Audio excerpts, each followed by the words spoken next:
السلام علیکم۔ آج ہم میتھیو آرنلڈ کو پڑھیں گے، اور میتھیو آرنلڈ کے بارے میں ہر لٹریری پرسن یا لٹریچر کے اسٹوڈنٹ جانتا ہوگا، ضرور جانتا ہے۔ اگر آپ لوگوں نے وکٹورین ایج پڑھی ہے یا پھر ماڈرن کرٹکس پڑھے ہیں تو اس میں شیکسپیئر کے ایج کے بعد یا پھر ایلزابتھن ایج کے بعد جو سب سے مین لیڈر ہے آپ یو کین سے وہ میتھیو آرنلڈ ہے کرٹیسزم کا۔ یا پھر آپ لوگوں نے بی اے میں یا ماسٹر میں ڈوور بیچ وغیرہ پوائنٹس پڑھے ہوں گے، یا سہراب اور رستم، تو وہ میتھیو آرنلڈ نے لکھے ہیں۔ تو آج ایز اے کرٹک اسے پڑھتے ہیں، شروع کرتے ہیں۔ دوستو، میتھیو آرنلڈ کو وکٹورین ایج کا یا وکٹورینزم کا جو 1837 سے 1901 تک جاری تھا، وہ وکٹورین ایج، اس کا ایڈوکیٹ آف نیچر اور advocate of rule of poetry کہا جاتا ہے۔ اور انہوں نے فیمس ہوتی ہی ولیم ورڈزورتھ کو اور شیلے کو یا اس کے رومانٹسزم کو فالو کیا تھا۔ آپ لوگوں کو اس کی پوئٹری میں، اس کی کرٹیسزم میں ان دونوں کی بہت تعریف ملے گی۔ اس کے علاوہ پروفیشنلی وہ ایک انسپیکٹر تھے، اسکولز ٹیچر تھے اسکول کے، اس کے بعد وہ انسپیکٹر بن گئے، انسپیکٹ کرتے تھے اسکولوں کو۔ اور انہوں نے 35 ایج سے پہلے ہی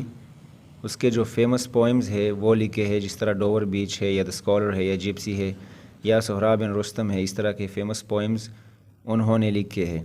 وہ بیلیو کرتے ہیں کہ پوئٹری جو ہے وہ ہمیں وہ ساری نیسیسری چیزیں پرووائڈ کر سکتی ہے،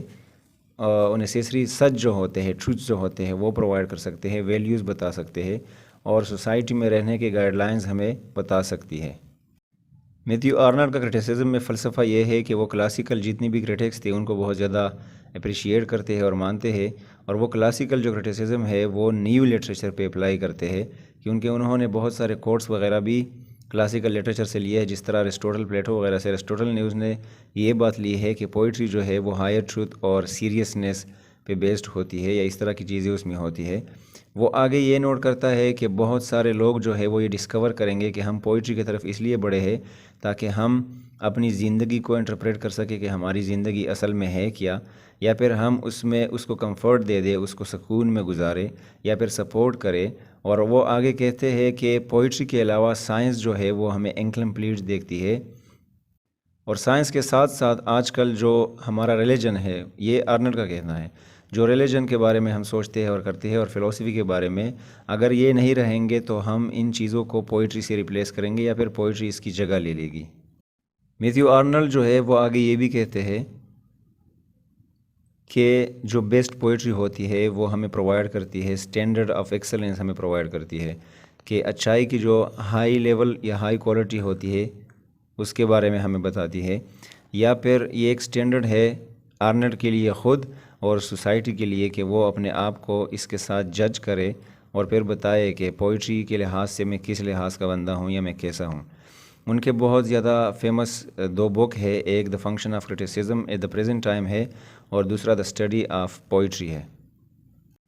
آگے ان کا کہنا یہ ہے کہ پوئٹ کا یا پھر ایک کریٹک کا، اسپیشلی کریٹک کا ٹاسک یہ ہوتا ہے کہ وہ ہمیشہ اپنے مائنڈ یا اپنے لائنز کو یا ایکسپریشنز کو گریٹ ماسٹرز کے ساتھ کمپیئر کرے، اس کے جو ایکسپریشنز تھے یا اس کے جو لائنز تھے ان کے ساتھ جو ہے وہ اس کو کمپیئر کرے کہ وہ کس طرح تھے اور میں کیا کہہ رہا ہوں، کیا لکھ رہا ہوں، اور اس کو ٹچ سٹون کرے۔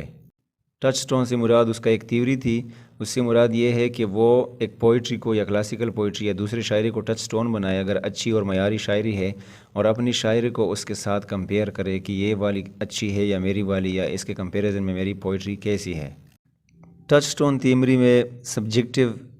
اپروچ کا پتہ چل جاتا ہے لٹریری کرٹیسزم میں۔ ٹچ سٹون کے بارے میں وہ کہتے ہیں کہ کلاسیکل کو یا شیکسپیئر کو یا کسی اور ایڈمنڈ اسپینسر کو، یا فار ایگزامپل پیراڈائز لوسٹ کے پوئٹ جان ملٹن کو آپ ٹچ سٹون رکھے، اس کو سٹینڈرڈ پوئٹری رکھے، اور پھر جو چیزیں وہ آپ لکھتے ہیں اس کے ساتھ کمپیئر کرے کہ اس میں اور اس میں فرق کیا ہے۔ تو یہ جو ٹچ سٹون تھیوری ہے میتھیو آرنلڈ کی، یہ اس چیز کے بارے میں ہے۔ آگے وہ یہ بھی کہتے ہیں کہ اگر ایک سویلائزڈ معاشرہ ہے، لوگ ہیں سویلائزڈ یا ایجوکیٹڈ لوگ ہیں، تو اس میں سب سے زیادہ رسپیکٹ جو ہے وہ کلچر کو اور لٹریچر کو حاصل ہونا چاہیے، اور وہ اسے اسٹیبلش کرتے ہیں اور دیتے ہیں۔ سو آئی ہوپ میتھیو آرنلڈ کو آپ ایز اے لٹریری کرٹک جان گئے۔ اپنا بہت سارا خیال رکھیے۔ Thank you very much.